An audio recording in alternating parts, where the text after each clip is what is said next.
ধরা নিষিদ্ধ হলেও রাজধানী সহ দেশের বিভিন্ন অঞ্চলে দেদারসে বিক্রি হচ্ছে ইলিশ।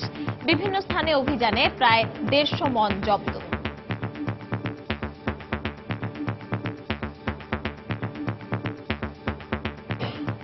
আমরা যারা কাছে পাই ওইটাই বেশি, ঠিক আছে। যারা বাজারে আসছি আমরা বেশি, আমরা তো আর ধরে আনি নাই। পয়লা বৈশাখের লাগে এটি ধরা পড়ছে। ব্যস্ত হইব না ব্যস্ত হইব তো আমি তো জানি না, আমি কিনে আনছি পেটের দায়। পহেলা বৈশাখের সঙ্গে ইলিশ খাওয়ার সম্পর্ক নেই বলছেন বিশেষজ্ঞরা। পান্তা ইলিশের প্রচলন কখনোই ছিল না। আমি মনে করি এই ধরনের একটি কাজ আমার গ্রামের গরিব মানুষের প্রতি একটা কটাক্ষ করা। আজকের জাটকা বড় হয়ে পূর্ণাঙ্গ ইলিশে ফেরত আসলে আমরা হাজার গুণ লক্ষ গুণ বেশি ইলিশ পাবো। দেখছিলেন প্রধান শিরোনাম। সন্ধ্যার সময়ের সঙ্গে আছে আমি পারমিতা হিম এবং আমি জাফর সাদিক। এবার অন্যান্য শীর্ষ সংবাদ। আদর্শিক দ্বন্দ্বের জেরে ঘটছে একের পর এক হত্যাকাণ্ড, দাবি গোয়েন্দা পুলিশের। অস্থিতিশীল পরিবেশ সৃষ্টি করে ফায়দা নেয়াই উদ্দেশ্য, মত বিশেষজ্ঞদের। কেরানীগঞ্জে নবনির্মিত ঢাকা কেন্দ্রীয় কারাগার উদ্বোধন কাল। সংশোধনাগার হিসেবে গড়ে তোলার পরামর্শ অপরাধ বিজ্ঞানীদের। রিজার্ভের অর্থ চুরির ঘটনার রাজসাক্ষী হতে পারেন আরসিবিসির শাখা ব্যবস্থাপক মায়া সান্তোস। নিরাপত্তা চাইবেন ফিলিপিন সরকারের কাছে, জানালেন আইনজীবী। গম আমদানির ক্ষেত্রে কোনো ধরনের চাপের কাছে নতি স্বীকার করবে না মন্ত্রণালয়। মান নিয়েও আপোষ করা হবে না, বললেন খাদ্যমন্ত্রী। এবং যুক্তরাষ্ট্রে অবৈধ অভিবাসী বহিষ্কার নীতির প্রতিবাদে বিক্ষোভ, ফেরত পাঠানো বাংলাদেশিদের সঙ্গে অমানবিক আচরণের অভিযোগ।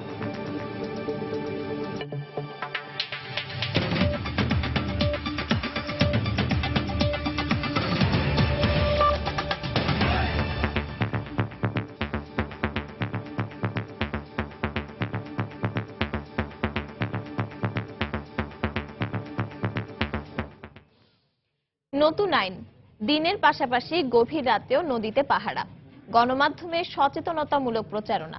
এত কিছুর পরেও বন্ধ করা যাচ্ছে না ইলিশ নিধন। রাজধানী সহ বিভিন্ন বাজারে গিয়ে দেখা যায় আইন অমান্য করে উন্মুক্তভাবে বিক্রি হচ্ছে ইলিশ। আর এই পরিস্থিতিতে পহেলা বৈশাখে ইলিশ খাওয়ার ভ্রান্ত সংস্কৃতি থেকে সবাইকে বেরিয়ে আসার আহ্বান জানিয়েছেন বিশেষজ্ঞরা। মাহমুদ রাকিবের রিপোর্ট। দেশের বেশিরভাগ মাছের বাজারে নিয়ম ভেঙে এভাবে দেদারসে বিক্রি হচ্ছে জাটকা ইলিশ। যদিও সরকারের নিয়ম অনুযায়ী বছরের এ সময়ে 25 সেন্টিমিটার বা 10 ইঞ্চির ছোট জাটকার পাশাপাশি সব ধরনের ইলিশ ধরা কিংবা বেচাকেনা করা দণ্ডনীয় অপরাধ। স্বল্প আয়ের ক্রেতাদের দাবি, বড় ইলিশ কেনার সাধ্য নেই বলেই তারা জাটকা দিয়ে বৈশাখে পান্তা ইলিশের স্বাদ নিতে চান। বৈশাখের লেগে কিনছি। জানেন জাটকা যে কেনা নিষেধ? নিষেধ তো করে, ওরা তো ধরে, কি করব, কিছু করার নাই। ধরা নিষেধ এবং বেচা নিষেধ। আপনি কি নিলেন? এখন তো আমরা তো খাইতে পারি না, এখন পাইছি এই জন্য কিনলাম আর কি। খাইতে পারেন না কেন?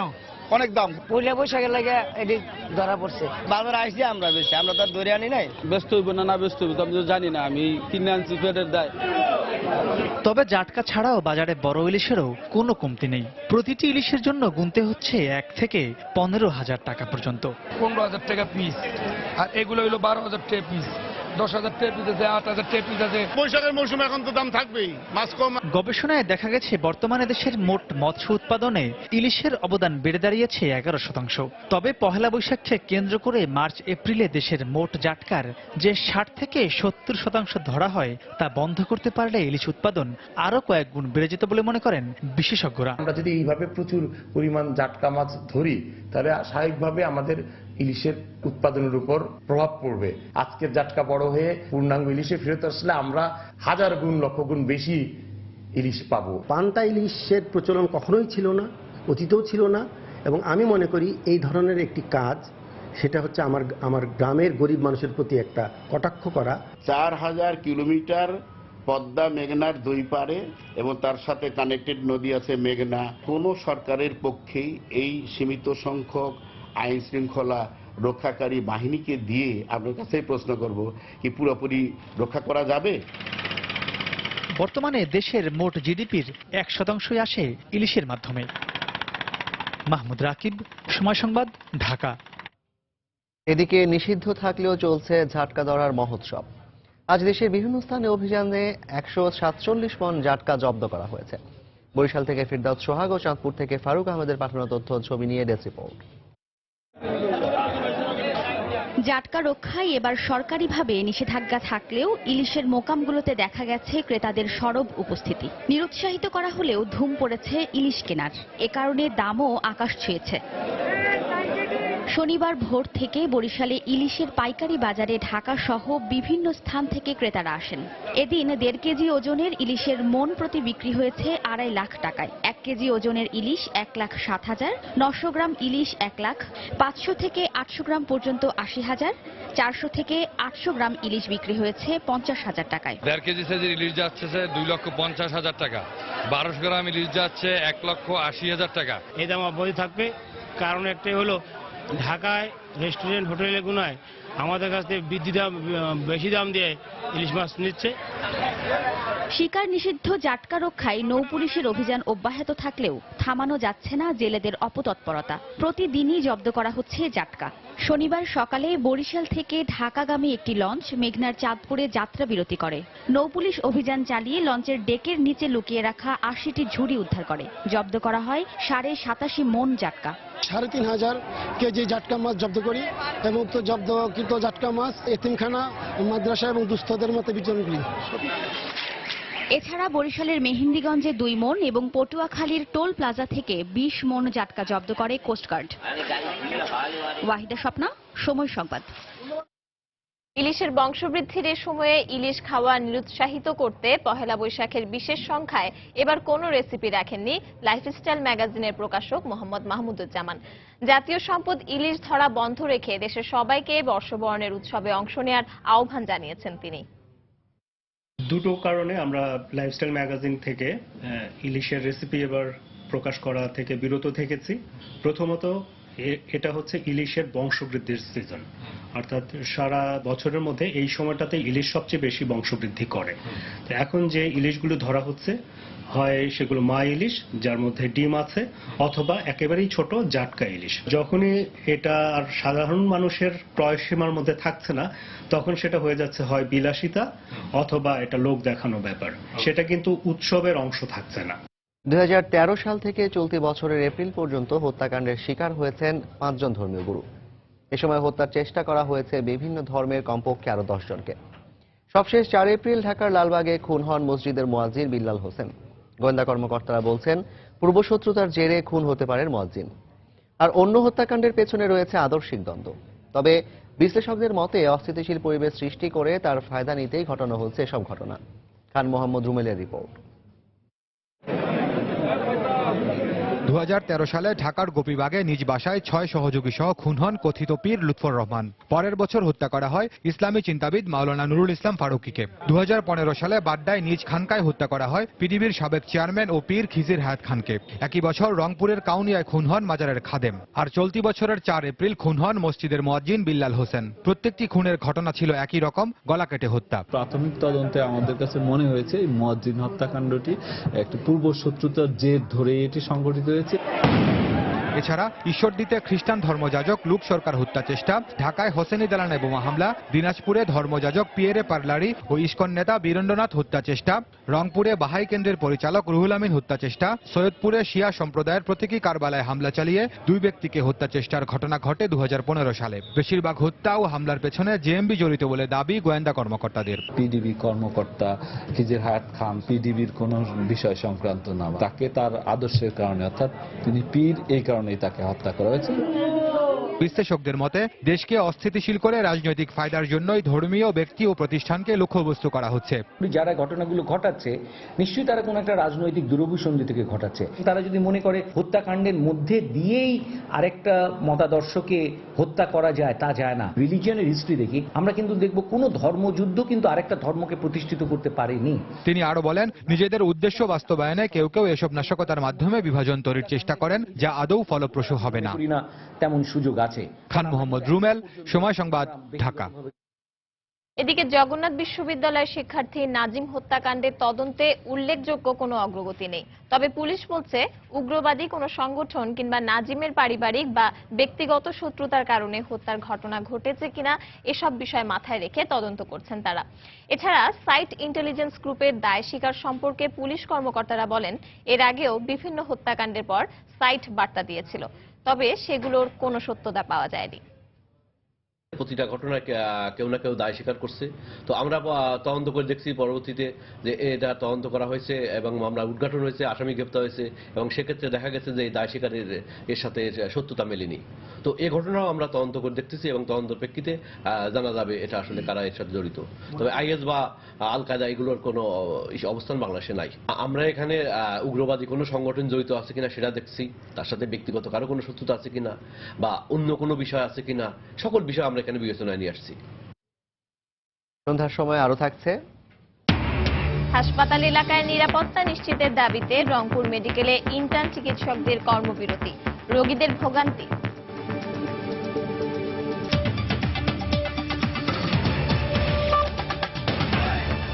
কিছু কাজ বাকি থাকলেও কাল উদ্বোধন হচ্ছে কেরানীগঞ্জে নবনির্মিত ঢাকা কেন্দ্রীয় কারাগার। প্রধানমন্ত্রী শেখ হাসিনার এটি উদ্বোধন করার কথা রয়েছে। কারা মহাপরিদর্শক জানিয়েছেন, এখন পর্যন্ত কাজ শেষ হয়েছে প্রায় 80%। বাকি কাজ শেষ হবে আগামী বছরের জুনের মধ্যে। এদিকে অপরাধ বিজ্ঞানীরা বলছেন, কারাগারকে গড়ে তোলা উচিত সংশোধনাগার হিসেবে। আতিকুর রহমান তমালের রিপোর্ট। ঢাকা মাওয়া মহাসড়ক ধরে যেতে হাতের বাঁয়ে চোখে পড়ে বিশাল এক স্থাপনা। প্রায় 200 একর জায়গা জুড়ে নির্মিত এই কারাগারের বন্দী ধারণ ক্ষমতা প্রায় 8000।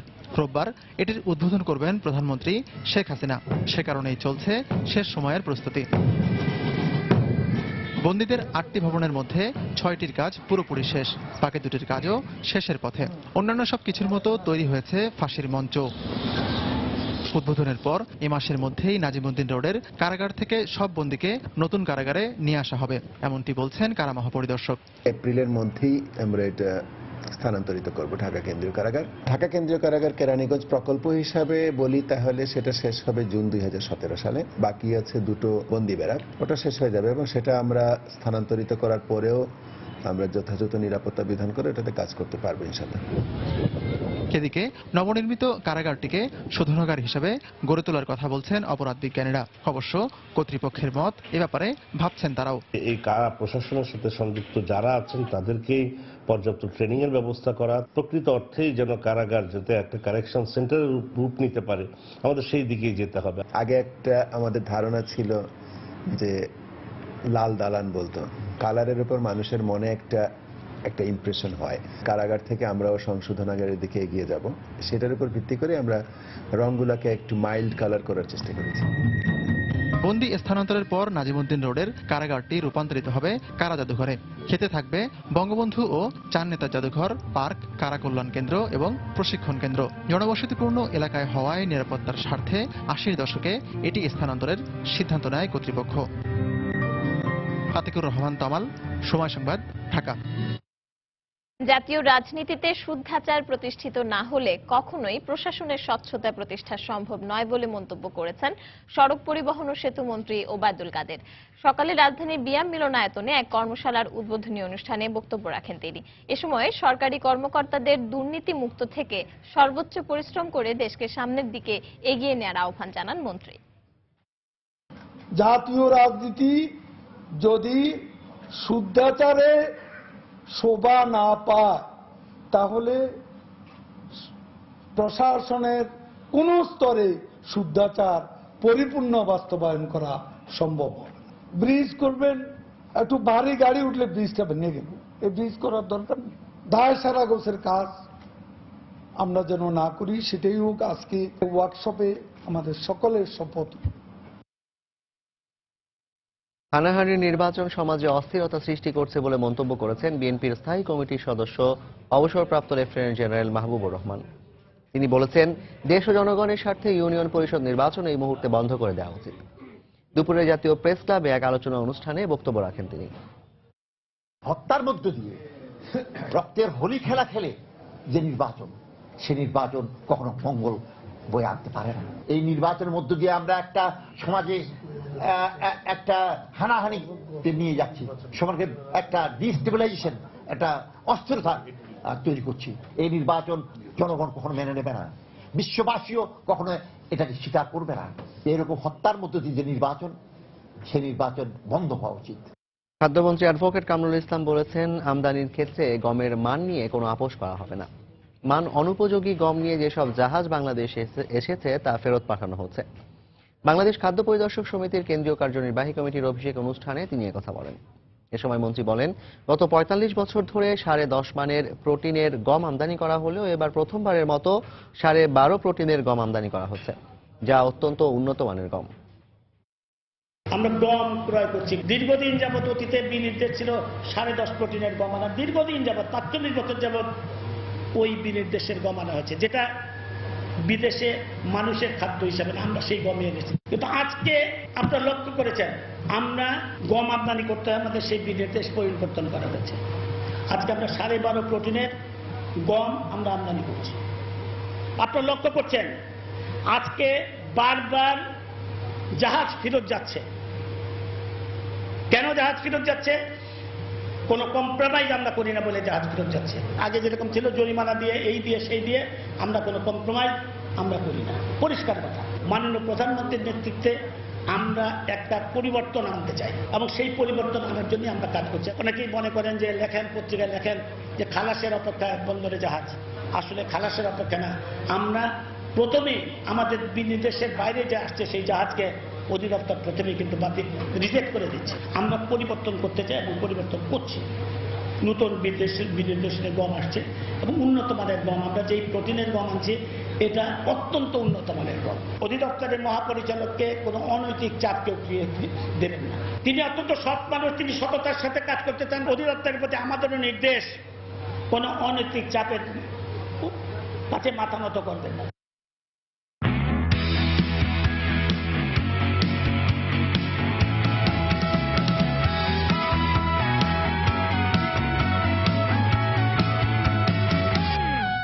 আইপিএল এর খবর।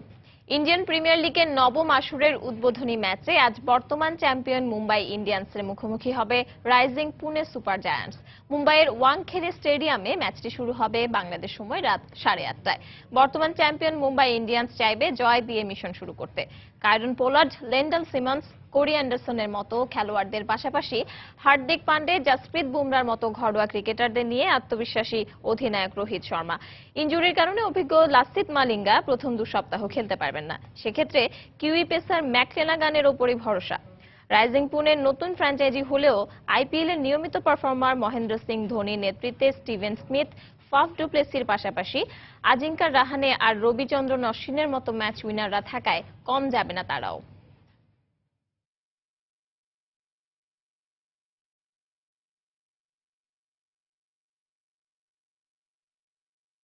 হাসপাতাল এলাকায় নিরাপত্তা নিশ্চিতের দাবিতে কর্মবিরতি পালন করছেন রংপুর মেডিকেল কলেজ হাসপাতালের ইন্টার্ন চিকিৎসকরা। এতে দুর্ভোগে পড়েছেন রোগীরা। কর্মসূচির অংশ হিসেবে সকাল 9:30টায় ক্যাম্পাসে মানববন্ধন করেন ইন্টার্ন চিকিৎসকরা। তারা জানান, গত বৃহস্পতিবার রাতে সুমন নামে এক ইন্টার্ন চিকিৎসকের ওপর ক্যাম্পাসের ভেতরেই হামলা চালায় কয়েকজন দুর্বৃত্ত। ছুরিকাঘাত করে তার কাছ থেকে বেশ কিছু টাকা ও মোবাইল ছিনিয়ে নেওয়া হয়। এই ঘটনায় ক্যাম্পাসে নিরাপত্তাহীনতার অভিযোগ তুলে অবিলম্বে একটি স্থায়ী পুলিশ ফাঁড়ি স্থাপনের দাবি জানিয়েছেন ইন্টার্ন চিকিৎসকরা। তাদের দাবি মেনে নেওয়ার আশ্বাস দিয়েছেন হাসপাতালের কর্তৃপক্ষ। বিশ্বের সবচেয়ে বড় সাইবার আক্রমণ এবং বাংলাদেশের কেন্দ্রীয় ব্যাংকের রিজার্ভ চুরির ঘটনার রাজসাক্ষী হতে পারেন ফিলিপিন্সের আরসিবিসির জুপিটার শাখার ব্যবস্থাপক মায়া সান্তোস দেগুইতো। সংবাদ মাধ্যমে ব্লুমবার্গে উঠে এসেছে এমন তথ্য। ব্লুমবার্গের খবরে বলা হয়েছে, অপরাধীদের চিহ্নিত করতে রাজসাক্ষী হতে পারেন মায়া। শুক্রবার এক সাক্ষাৎকারে মায়ার আইনজীবী জানিয়েছেন, ফিলিপিন্স সরকারের কাছে নিরাপত্তা চাইতে পারেন মায়া। তিনি আরও বলেন, ঘটনা তদন্তে ফিলিপিন্স সরকারকে সহায়তা করতে চান মায়া। বাংলাদেশ ব্যাংকের রিজার্ভ থেকে $8.10 কোটি ফিলিপিন্সের রিজাল কমার্শিয়াল ব্যাংকিং কর্পোরেশনে যাওয়ার পর এ অর্থ বাংলাদেশের অনুরোধের পরও ছাড় করে দেওয়ার অভিযোগ রয়েছে মায়ার বিরুদ্ধে। এদিকে রিজার্ভের অর্থ চুরির ঘটনায় জড়িত সন্দেহে ব্যবসায়ী কিম অং এবং ওয়ে কাংজুর বিরুদ্ধে সমন জারি করেছে দেশটির বিচার বিভাগ। They have yet to 38.28 million pesos na itinurn over ni Wong sa Senado. সন্ধ্যার সময় আরো থাকছে। ভারতের তেলেঙ্গানা ও অন্ধ্রপ্রদেশে এক সপ্তাহে হিট স্ট্রোকে 111 জনের মৃত্যু। সর্বোচ্চ তাপমাত্রা 42 ডিগ্রি সেলসিয়াস রেকর্ড। দুপুরে বাইরে না যাওয়ার পরামর্শ।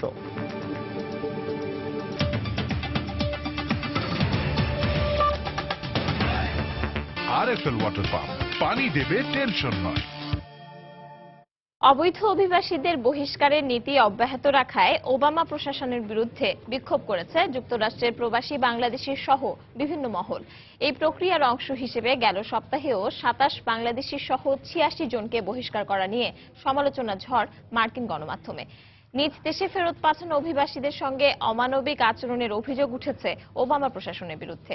আমাদের নিউ ইয়র্ক প্রতিনিধি শিহাবুদ্দিন কিসলুর পাঠানো তথ্য ও ছবি নিয়ে ডেস্ক রিপোর্ট।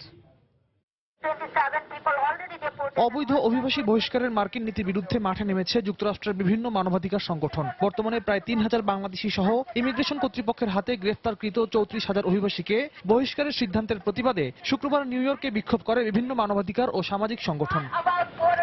এতে বাংলাদেশ সহ বিভিন্ন দেশের প্রবাসীরা যোগ দিয়ে জোরপূর্বক অভিবাসীদের বহিষ্কারের নীতিকে অমানবিক বলে উল্লেখ করেন। কলম্বিয়া এসব কান্ট্রিতে এখন অনেক বাচ্চারা ডিপোর্ট হয়ে যাচ্ছে এন্ড তাদেরকে ওই দেশে মেরে ফেলা হচ্ছে। মার্কিন সরকারের অভিবাসী বহিষ্কারের বিরুদ্ধে আমরা প্রতিবাদ করছি। বাংলাদেশি, নেপালি, ভারতীয় প্রায় 100 জনকে বহিষ্কার করা হয়েছে। এটা মানবাধিকারের লঙ্ঘন। অভিবাসীদের জন্য ন্যায় বিচার নিশ্চিত করতে সবাইকে ঐক্যবদ্ধ হওয়ার আহ্বান জানিয়েছেন নিউ ইয়র্কে জন্মগ্রহণকারী বাংলাদেশের সমাজকর্মী শাহানা হালিম। ওদের হিস্ট্রি, তারপর ওরা জেলে কিভাবে কাটাইছে দিনগুলো, ওগুলো শুনে আমার অনেক খারাপ লাগতেছে। আর আমাদের ডেফিনেটলি কিছু করা উচিত, আর স্পেশালি বাংলাদেশি কমিউনিটি হয়ে আমাদের একসাথে থাকা উচিত, যেন কোনো ইনজাস্টিস যেন ওদের ফেস না করতে হয়। সম্প্রতি 27 বাংলাদেশি সহ 86 অবৈধ অভিবাসীকে বহিষ্কারের ঘটনায় দুঃখ প্রকাশ করেছেন মানবাধিকার কর্মী সাইমা খান। এই সব দেশেরই অর্থনৈতিক আগ্রাসন, সাম্রাজ্যবাদী আগ্রাসন, রাজনৈতিক আগ্রাসনের কারণে আমরা এসব দেশে আসতে বাধ্য হই, আর এসব দেশে এসে আমরা আরো কষ্টের শিকার হই। হোমল্যান্ড সিকিউরিটির তথ্যে জানা যায়, ওবামা প্রশাসনের সময় অবৈধ অভিবাসী বহিষ্কারের মাত্রা প্রেসিডেন্ট বুশের আমলের চেয়ে শতকরা 23 ভাগ বেড়েছে। 2009 সালে প্রেসিডেন্ট ওবামার দায়িত্ব গ্রহণের পর যুক্তরাষ্ট্র থেকে এ পর্যন্ত মোট 25 লাখ অবৈধ অভিবাসীকে বহিষ্কার করা হয়েছে। সময় সংবাদ, নিউ ইয়র্ক, যুক্তরাষ্ট্র।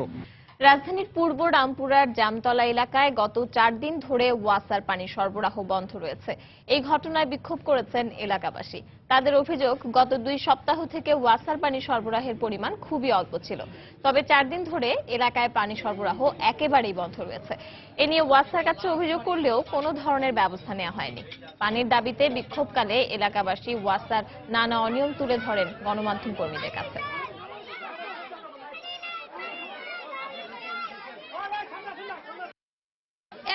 দেড় মাস ধরে এরকম করতেছি, আমরা চাকরি বাকরি করি না, আমাদেরকে জীবন না। এই ব্যাপারে আমরা তাদের কাছে যোগাযোগ করেছি, তারা আমাদের বিল নেয়। আমাদের সরেজ লাইন কোথায়? সরেজ লাইন না থাকলে আমরা বিল না নেন কেন? লাইনটা কেটে ফেলবো, কাটার সাথে সাথে তো আমার এখানে বিরাট একটা ঘাটতি, পানির ঘাটতি দেখা দিল। কাজে এটা তাদের আগেই এই প্ল্যানটা নিয়ে তারপরে কাটা উচিত ছিল।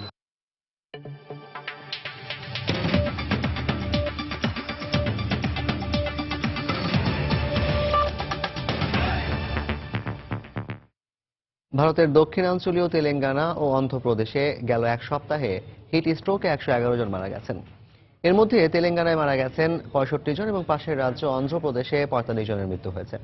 তেলেঙ্গানা দুর্যোগ ব্যবস্থাপনা কর্তৃপক্ষ জানায়, মৃতদের মধ্যে অর্ধেকেরও বেশি খরা কবলিত এলাকা মাহবুবনগরের বাসিন্দা। এদিকে রাজ্যের বেশ কয়েকটি এলাকায় সর্বোচ্চ তাপমাত্রা 42 ডিগ্রি সেলসিয়াসের উপরে রেকর্ড করা হয়েছে। তাপমাত্রা আরও বাড়বে বলে জানিয়েছে আবহাওয়া অফিস।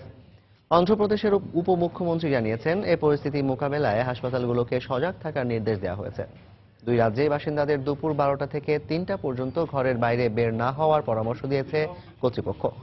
গত বছর দাবদাহের কারণে এবং তেলেঙ্গানা ও অন্ধ্রপ্রদেশে 2000 মানুষ প্রাণ হারায়।